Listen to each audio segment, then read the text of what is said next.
Orwell, o la energía visionaria. Casi por casualidad Eric Arthur Blair decidió elegir, como nom de plume, el de George Orwell, tras haber descartado a H. Louis Olwes, Kenneth Miles y P. S. Burton. Casi por casualidad decidió titular su novela 1984. Al parecer había estado considerando también 1980 y 1982, y se dice que finalmente el título surgió al invertir la fecha de 1948, año en que el escritor redactó la última versión de la novela. Orwell buscaba un futuro lo suficientemente lejano para poder situar en él una historia que hoy en día calificaríamos de ciencia ficción, o, mejor aún, una utopía negativa, pero suficientemente cercano para que se cumplieran los temores que realmente le inquietaban, es decir, que antes o después realmente tuviese que suceder algo semejante. Pero por casual que fuera la elección de la fecha, también la casualidad, una vez que ha dado origen a un hecho, instaura una necesidad, de modo que una vez llegados al fatídico 1984, ya no podemos sustraernos a los fantasmas que esta fecha evoca. Forman parte de nuestro imaginario colectivo. El semanario Time, que en noviembre de 1983 dedicó a Orwell su portada, enumeraba en tono alarmado la enorme cantidad de congresos, seminarios, artículos, ensayos y documentales de televisión que se estaban acumulando en espera del fatídico 1 de enero. Anunciaba una nueva edición crítica de las obras de Orwell, la colocación de una escultura de cera en el Museo Tussauds, una decena de congresos en los que iban a participar desde fans de la ciencia ficción hasta el Instituto Smithsoniano y la Biblioteca del Congreso, la publicación de un calendario 1984 destinado a documentar la erosión de las libertades civiles en América, y terminaba temiéndola comercialización de camisetas del doble pensamiento y de una barbacoa a lo hermano mayor. Hoy sabemos lo que es la emoción de las celebraciones, y las modas no pueden sustraerse a la fascinación de centenarios, bodas de oro y conmemoraciones de difuntos. Pero si tanta locura rodea a este hecho que no sabríamos definir en términos de una celebración codificable, cumpleaños, nacimiento, vencimiento, cita, no es por razones frívolas. El terrible libro de Orwell ha marcado nuestro tiempo, le ha proporcionado una imagen obsesiva, la amenaza de un milenio bastante cercano, y diciendo vendrá un día. Nos ha implicado a todos en la espera de ese día, sin permitirnos tomar la distancia psicológica necesaria para preguntarnos si el 1984 no ha ocurrido hace ya tiempo. Ciertamente, son muchos los que han leído este libro como la descripción de un presente, y en este caso como una sátira, así la definió en realidad Orwell, aunque se trata de una sátira sin alegría del régimen soviético. Es más, en cuanto salió el libro suscitó reacciones opuestas, apasionadas y discordes, y todas más o menos miopes.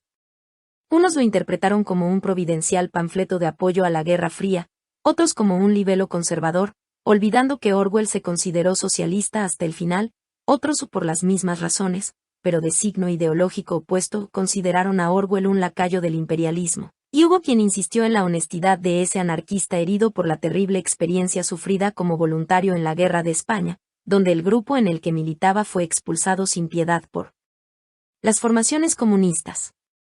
Así que este torbellino de pasiones ha impedido durante mucho tiempo leer este libro Cine, Ira et Studio, para decidir de qué hablaba realmente. Digamos también que el libro tiene muy poco, aunque ese poco es muy importante, de profético. Al menos las 3/4 partes de lo que explica no es utopía negativa, es historia. El libro apareció en 1949, y en aquella fecha no hacía falta tener espíritu profético, a lo sumo, y para un socialista convencido, coraje y lealtad intelectual, para hablar del hermano mayor y de su archienemigo, el heresiarca judío Goldstein. La lucha Stalin-Trotsky, las grandes purgas, la enciclopedia soviética que reivindicaba para los científicos rusos los grandes descubrimientos científicos del siglo, la atribución al dictador de todas las gestas históricas que habían conducido al triunfo del régimen, incluso la corrección continua de la historia. Uno de los hallazgos más populares y estremecedores de la novela, todo esto era ya crónica, aunque eliminada. Tampoco podemos olvidar que en 1940 ya había aparecido el cero y el infinito de Kessler. Pero Orwell no solo se estaba recuperando de su decepción como revolucionario y combatiente traicionado, sino que era un inglés que vivía el final de la Segunda Guerra Mundial y la victoria sobre el nazismo. Muchas de las atrocidades que se celebran en Oceanía recuerdan costumbres y ritos nazis. Piénsese en la pedagogía del odio, en el racismo que separa a los miembros del partido de los proles, en los niños reunidos en una especie de Hitlerjugend y educados para espiar y para denunciar a sus padres, en el puritanismo de la raza elegida para la que el sexo es únicamente un instrumento eugenésico. Lo que hace Orwell no es tanto inventar un futuro posible pero increíble, como realizar una labor de collage sobre un pasado absolutamente creíble porque ya ha sido posible.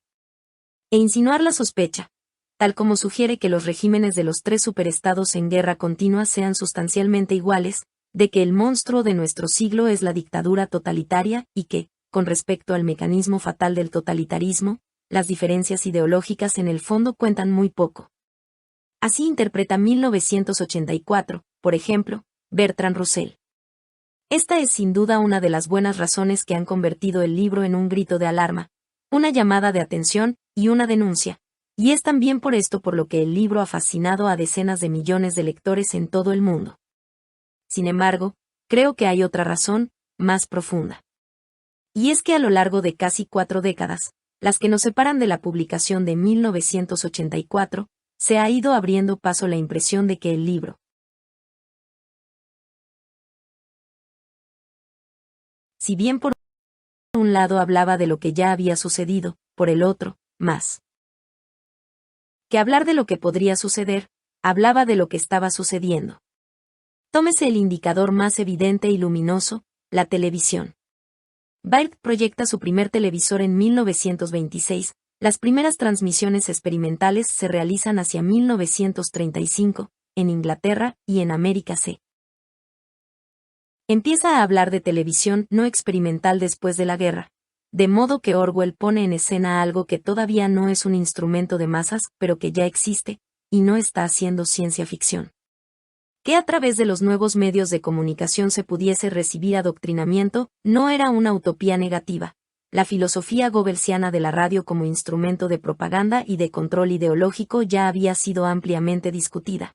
Adorno y Horkheimer comienzan la dialéctica de la Ilustración en 1942, y de los prodigios tecnológicos como instrumentos de opresión ya había hablado, en 1932, otro extraordinario libro, Un mundo feliz, de Huxley. Pero lo que en Orwell resulta nuevo y profético, no es la idea de que con la televisión podemos ver a personas distantes, sino la de que personas distantes pueden vernos a nosotros. Es la idea del control a través del circuito cerrado, que se pondría en práctica en las fábricas, en las cárceles, en los locales públicos, en los supermercados y en las comunidades fortificadas de la burguesía acomodada. Es esta idea, a la que hoy ya estamos acostumbrados, la que Orwell agita con energía visionaria. Y a causa de esas ideas, que la historia ha ido confirmando día a día, los lectores han seguido interpretando 1984 como un libro sobre la actualidad, más que como un libro sobre Futurebles. Orwell nos hizo narrativamente evidente lo que solo más tarde Foucault nos descubriría como la idea betamiana del panóptico, un centro penitenciario donde el que está encerrado puede ser observado sin poder observar. No obstante, Orwell sugiere anticipadamente algo más, la amenaza de que el mundo entero se convierta en un inmenso panóptico. Entonces descubrimos el alcance de la utopía negativa de Orwell y descubrimos por qué, y a muchos les habrá parecido puro pasotismo, el escritor nos recuerda que no hay diferencias entre el régimen de Oceanía, el de Eurasio y el de Estasia. La sátira de Orwell no solo va dirigida contra el nazismo y el comunismo soviético, sino contra la propia civilización burguesa de masas. De hecho, ¿dónde se producirá una situación en que a la clase dirigente se le imponga un severo control de su moralidad sobre la base de criterios de eficiencia, mientras a la clase sometida, los proles, se les deja amplia libertad de desenfreno, incluidos no solo la libre expresión del sexo sino incluso su incentivo programado a través de la pornografía industrializada? No son los pobres del régimen soviético, opuestos a la nomenclatura, los que pueden ver las películas porno. Son los marginados de los países capitalistas, con la diferencia, ciertamente no secundaria, de que estos comen, visten y beben mejor que los proles de Oceanía. ¿Y dónde se ha desarrollado el Newspeak, la nueva lengua, que reduce el léxico y la sintaxis para reducir la riqueza de las ideas y de los sentimientos? Los países socialistas han desarrollado una lengua estándar de la ideología y de la propaganda, hecha de eslóganes y frases hechas, pero si bien esta lengua tiene la misma finalidad de la nueva lengua orwelliana, no posee su estructura gramatical. La nueva lengua se parece mucho más a la lengua de los concursos televisivos, de la prensa popular anglosajona y de la publicidad.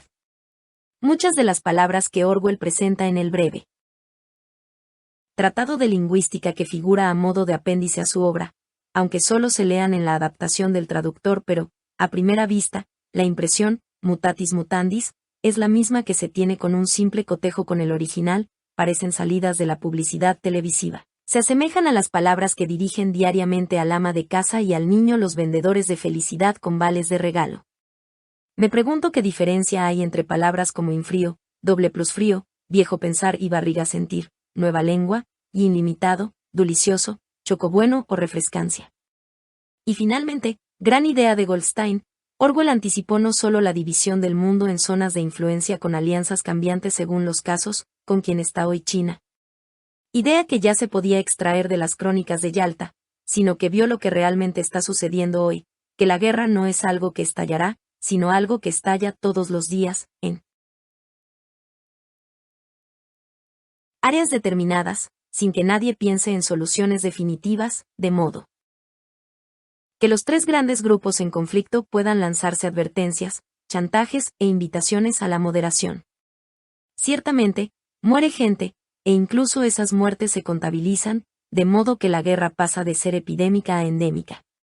Pero en último término tiene razón el hermano mayor, la guerra es paz. La propaganda de Oceanía por una vez no miente. Dice una verdad tan ultrajante que nadie consigue entenderla. Orwell va mucho más allá de una simple sátira del estalinismo. De hecho, para él no es en absoluto necesario que el hermano mayor exista realmente. Si era todavía necesario que Stalin existiese, Andropov, no, y, mientras escribo, algún diario insinúa que tal vez esté muerto, o postrado en una silla de ruedas. Sin embargo, es completamente irrelevante que recobre la salud o que se celebren sus exequias en la Plaza Roja. El problema es que al fin y al cabo también es irrelevante quién sea el presidente de Estados Unidos, o quien mande realmente en China, con independencia de las distintas técnicas que cada potencia elabora para obtener el consenso interno. Orwell intuyó que en el futuro presente del que habla se despliega el poder de los grandes sistemas supranacionales y que la lógica del poder ya no es, como en tiempos de Napoleón, la lógica de un hombre. El hermano mayor sirve porque también es necesario tener un objeto de amor, pero basta que sea una imagen televisiva. Todo esto explica la fascinación que ejerce esta novela, aunque, y creo que en este momento se puede decir sin miedo a ser tachados de antiorwellianos, no se trata en absoluto de una obra maestra de la literatura. Su moralismo es más proclamado en voz alta que afirmado con los hechos, el estilo no supera al de una buena novela de acción y sin duda Le Carré, desde un punto de vista narrativo, lo haría hoy mejor. Todo en la obra, hasta sus páginas más fascinantes, nos recuerda a algo ya visto, y piénsese, solo a modo de ejemplo, en Kafka. Las páginas dedicadas a la tortura, al sutil vínculo de amor que une al torturado y al torturador, ya las hemos leído en algún otro sitio, por lo menos en Sade. La idea de que la víctima de un proceso ideológico no solo ha de confesar sino que ha de arrepentirse, convencerse de su error y amar sinceramente a sus torturadores. E identificarse con ellos, y que solo entonces vale la pena matarla. Orwell nos la presenta como si fuera nueva, pero no lo es una práctica constante de todas las inquisiciones que se respeten. Sin embargo, en un determinado momento, la indignación y la energía visionaria dominan al autor y le hacen ir más allá de la literatura, de modo que Orwell no escribe tan solo una obra narrativa, sino un cult book, un libro mítico. Las páginas sobre la tortura de Winston Smith son terribles, tienen justamente una grandeza de culto, y la figura de su torturador nos corta la respiración, porque también lo hemos visto en algún otro sitio, aunque sea disfrazado, y en cierto modo ya hemos participado en esta liturgia, y nos tememos que de repente el torturador se revele y aparezca a nuestro lado, o delante de nosotros, y nos sonría con infinita ternura. Y cuando Winston finalmente, apestando a ginebra, llora contemplando el rostro del hermano mayor, y lo ama sinceramente, nos preguntamos si también nosotros estamos amando, bajo cualquier imagen, nuestra necesidad.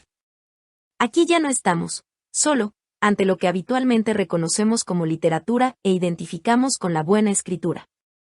Aquí estamos, repito, ante energía visionaria. Y no todas las visiones se refieren al futuro, o al más allá. Umberto Eco.